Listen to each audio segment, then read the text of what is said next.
Good morning friends. আজকে সকাল সকাল না প্রায় 12টা বাজতে গেল। তো এখন থেকে আমার ব্লগটা আমি শুরু করছি। তো আজকে আমার হচ্ছে বার্থডে। তো বার্থডের দিন কী কী করছি না করছি সেই জিনিসগুলোই তোমাদের সাথে আমি শেয়ার করব।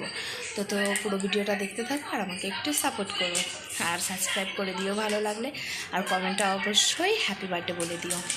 তো চলো ভিডিওটা শুরু করা যাক। আমার মাথাটা আসলে ঘুরছে, ওই জন্য তোমাদের দাদাভাই একটু ORS গুলিয়ে দিচ্ছে আমাকে, সেটাই খাবো। এইদিকে মাংস নিয়ে চলে এসেছি, ধোয়া হয়ে গেছে কমপ্লিট, বাসনও ধোয়া হয়ে গেছে কমপ্লিট। এতক্ষণ কিছু করছিলাম না, যেহেতু শরীরটা একটু খারাপ লাগছে তার জন্য, ওর জন্য এখনই সব কাজগুলো করলাম। তো চলো তোমাকে দেখায় মাংসটা ধুয়ে রেখেছি। তো দেখো মাংসটা ধুয়ে পরিষ্কার করে দিয়েছি। আর তোমাদের দাদাভাই দেখো আমার একটা ফেভারিট জিনিস নিয়ে এসেছে, সেটা হচ্ছে তালের শাঁস। আমার তালের শাঁস খেতে খুব ভালো লাগে। দেখো কতটা নরম আর কতটা কচি, সেটাই তোমাদের সাথে আমি দেখাচ্ছিলাম। আর এই দেখো তোমাদের দাদাভাই আমার জন্য রান্না করেছে আজকে, আর একা একাই সব ভিডিও করেছে, একা একাই সব গুছিয়েছে। আর আমি একটা বাড়িতে পড়া নাইটি পরেছিলাম, ও বলছে হ্যাঁ যাও ইয়ে করো, ভালো একটা নাইটি পরে আসো। তারপরে আমি গিয়ে ভালো করে নতুন একটা নাইটি পরে আসলাম। তারপরে এসে দেখো আমি তখন আমি চলে এসেছি, দিয়ে বলছে যাও ওইদিকে যাও, দিয়ে পরে তারপরে ও ভালো করে ভিডিও নিয়ে আমাকে আসতে বলেছে। তারপর আমি এসে দেখো আমার সুন্দর হয়েছে।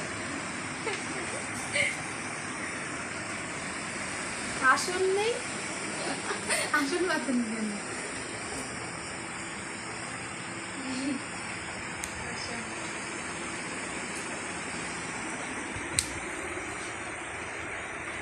খাবে না? খাবো পরে। দেখো তোমাদের দাদাভাই আমার জন্য এগুলো সব করেছে। আমার খুব খিদে পেয়েছে। হ্যাঁ, আমার শরীরটা আজকে অতটা ভালো নেই। তো তোমাদের দাদাভাই যেটুকুনি পেরেছে করেছে। তোমরা আবার বলো না যে 5 রকমের ভাজা নেই বা কিছু। দেখো সেরকমভাবে আমি বার্থডে সেরকম কিছু করছি না, এইটুকুনি তোমাদের দাদাভাই যেইটুকুনি পেরেছে সেইটুকুনি করেছে, সেতে আমি অনেক খুশি। তো কী কী করেছে দেখো। তো আমি কষা মাংস খেতে ভালোবাসি, সেইটাও রেখেছে তোমাদের দাদাভাই। 1 পিস খাসির মাংস না, সরি, মুরগির মাংস কষাটা রেখেছে। এখানে উচ্ছে দিয়ে আলু দিয়ে ভাজা করেছে, এখানে শসা, আর এখানে আছে বাটা মাছ দিয়ে সর্ষে দিয়ে পোস্ত দিয়ে ঝাল, মাংস, দই আছে, মিষ্টি ছিল। তোমাদের দাদাভাই ফ্রিজে ঢুকায়নি তো মিষ্টিটা কেমন গন্ধ হয়ে গেছে, ওর জন্য নিয়ে নিই। তো চলো খাই।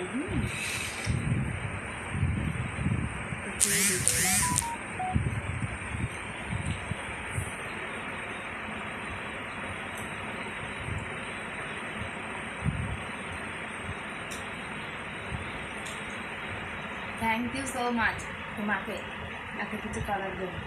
তো যাই হোক, এইটুকুনি আয়োজন হয়েছে। আর বিকেলে মা ওই বাড়ি যেতে বলেছে, মা পায়েস করবে। আর সন্ধ্যেবেলা কী হচ্ছে না হচ্ছে পরে তোমাদের সাথে শেয়ার করছি। তারপর দেখো সন্ধ্যাবেলা চলে গেছিলাম ওই বাড়ি, দিয়ে কেক নিয়ে এসেছিলো একটা ছোট্ট, সেইটাই খাচ্ছিলাম। আর আমরা আমাদের মতন সেলিব্রেশন করলাম, আমার মেয়েকে কেক খাওয়ালাম, আমরা আমাদের মতন করছিলাম। দিয়ে ভালোই মজা হয়েছে, বেশি কেউ ছিল না, তবুও ভালোই মজা হয়েছে আর ভালোই হয়েছে। আর এই জামাটা হচ্ছে আমি কয়েকদিন আগে কিনে রেখেছিলাম, তো পরা হয়নি, তো বার্থডের দিনই পরলাম। কেমন হয়েছে অবশ্যই কমেন্ট করে জানিও। আর বাড়ির সবাই ছিল বলে নিচে হচ্ছে কিছু আর পরিনি, তো এমনি ছিলাম। তো দেখো আমি আর আমার মেয়ে মিলে দুজন মিলে কেক কাটছিলাম, আর কেক কেটে খাওয়ানো হচ্ছিলো।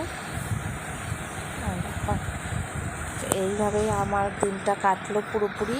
আর হচ্ছে তোমরা বলো কমেন্টে যে কোথাও কিছু তোমাদের মতামত জানানোর থাকলে জানিয়ে দিও। তো তোমাদের দাদাভাই উল্টো করে ক্যামেরা ধরেছিল, তো তার জন্য এরকম হয়ে গেছে, তো তোমরা মানিয়ে নিও।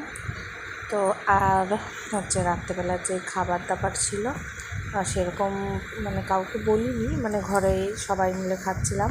তো কী কী হয়েছিল সেটা তোমাদের সাথে শেয়ার করবো। তো ছিল হচ্ছে লুচি, স্যালাড, আমি পেঁয়াজ খাই না বলে পেঁয়াজ নিইনি। আর এখানে মা পায়েস করেছিল, আর আমার জন্য মুরগির মাংস করেছিল। আর এই যে খাসির মাংস ছিল, আর ছিল ইয়ে কী যেন বলে, কেক। তো আমি বলছিলাম আমার জন্মদিন আর তোমরা খাসির মাংস খাচ্ছ। মা বলছে তুই তো খাবি না, তাই তো আজকের মতো ভিডিওটা এটুকু, ভালো লাগলে লাইক করে দিও।